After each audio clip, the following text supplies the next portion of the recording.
Hello guys, কেমন আছেন সবাই? সবাইকে জানাচ্ছি শুভ সন্ধ্যা। আজকের সন্ধ্যায় আমি কি করছি চলুন দেখাই। হঠাৎ করে আমার বড় মেয়ে এসে বলছে, আম্মু আমার টক খেতে খুব ইচ্ছা করছে।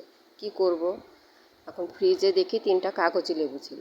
সেগুলো আমি এখন আমার মেয়েকে ভর্তা বানিয়ে দেব। লেবুগুলো সুন্দর করে ছুলে আমি পিস পিস করে কেটে নিয়েছি, আর এর ভিতরে যে দানাগুলো ছিল সেই দানাগুলো সমস্ত বের করে নিয়েছি। তারপরে একটা পোড়া ঝাল, কিছু লবণ দিয়ে আমি ভালো করে ঝালগুলো গুঁড়ো করে নিচ্ছি। লেবু ভর্তা এভাবে বানালে কিন্তু অনেক মজা লাগে। আমি কিন্তু কখনো খেতাম না, টক এমনি আমি একটু কম খাই, কিন্তু আমার মেয়ে একদিন আমাকে এটা খাওয়ানো শিখিয়েছে। ও কোথা থেকে যেন এটা খেয়ে এসেছে।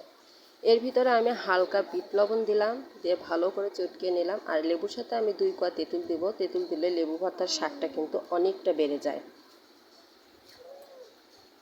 তারপরে কেটে রাখা লেবুগুলো আমি একটু সুন্দর করে আলতো হাতে মেখে নেব। বেরি জোরে জোরে মাখবো না, মাখলে কিন্তু লেবুগুলো একদম মানে ঝরঝরে হয়ে যাবে। আমার এই লেবুগুলো চাকচাক থাকবে। আপনারা অবশ্যই বাসায় এর ভর্তাটা ট্রাই করে দেখবেন। এটা কিন্তু অনেক মজা, অসাধারণ মজা। দেখুন দেখতে কতটা সুন্দর দেখা যাচ্ছে। আর একদম দুপুরবেলা এটা খেতে কিন্তু খুব ভালো লাগে। আমার যেহেতু দুপুর না, এখানে মাগরিবের আজান দিয়েছে, তারপরে অনেকটা মজা লাগছিল। প্রচণ্ড পরিমাণে টক গাইস, কিন্তু অসাধারণ টেস্ট এর ভিতরে।